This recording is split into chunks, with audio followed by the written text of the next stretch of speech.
You want to stay here?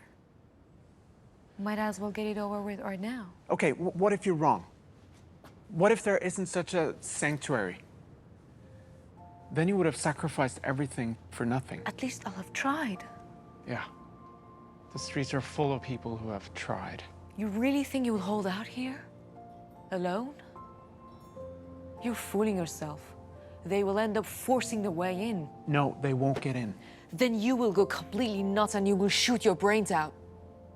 In my humble opinion, The Night Eats the World is a very underrated movie, having so many parallels between the situation presented in this early post-apocalyptic setting and the mental state of someone unable to tolerate reality after an event that might have imprisoned the individual in his own mind, leading him to create self-defense mechanisms and therefore having to rebuild himself. It explores on a more widespread canvas how we deal with the predicaments that life sometimes puts in front of us, making us retreat from facing pain due to the fear of it consuming us. Right off the bat, this is not your stereotypical zombie movie. It's more like a slow burner that uses its straightforward premise with metaphorical storytelling elements to represent a lot of what anxiety, depression and other disorders are all about. It's a deep character study of a musician that visits his ex-girlfriend in an attempt to retrieve his belongings from her apartment. In the process, he falls asleep in one locked room, and the next day he wakes up only to find out everyone turned into zombies. It begins with a scene that made me recall the ending of Blue is the Warmest Color, where the main character has to detach herself from the person that she loves deeply and move on, and we follow her walking around in this event with people that are close friends with her ex-partner, and we perceive her anguish as she visualizes a scenario where she once was more than a friend, but now she almost sees herself as the elephant in the room, feeling like she lost a life full of joy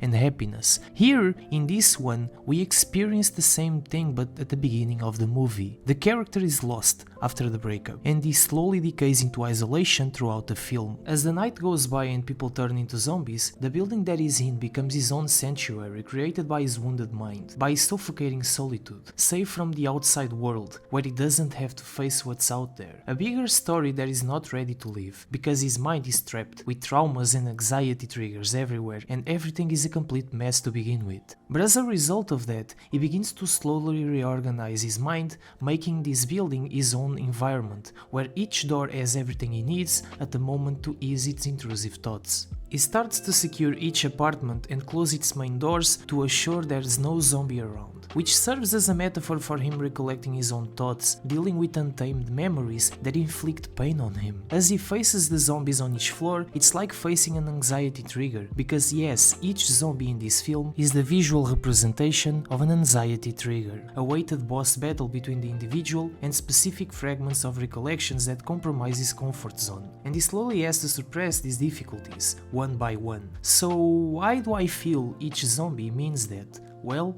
one word: silence. Silence can awake demons in your mind at your most delicate moment, and even if you try to keep yourself busy, when the night comes you become overwhelmed by the absence of noise. Your brain starts to scream at you, and when you finally fall into those precious hours of sleep, it goes by like it's nothing. The fact that zombies here don't make any sounds, I found it to be super clever, and aside from being very original within the zombie genre, it feels like it resembles silent anxiety triggers trying to break in after the walls built by the person. They attack without you realizing they're coming, and when you know where some of them are, you have to build the strength to deal with it. Now, there's this specific zombie that he traps on the elevator, and throughout the movie he has conversations with him. It's very intimidating, and you don't necessarily think he's insane by trying to talk with a Walking Dead corpse. No, it feels he's talking to himself, taunting the thoughts that already got in, but serves as a shield for others to come. When he lures this zombie to the apartment that belongs to him, he intends to let go of the past and get ready to face what's ahead, and once it happens, we get the final showdown. As all the zombies break into the building, we see what is seemingly what happens when you start looking forward, but you're not entirely ready to handle these feelings. It can be seen as him losing control of these repressed thoughts, or risking everything to set himself free of that pain,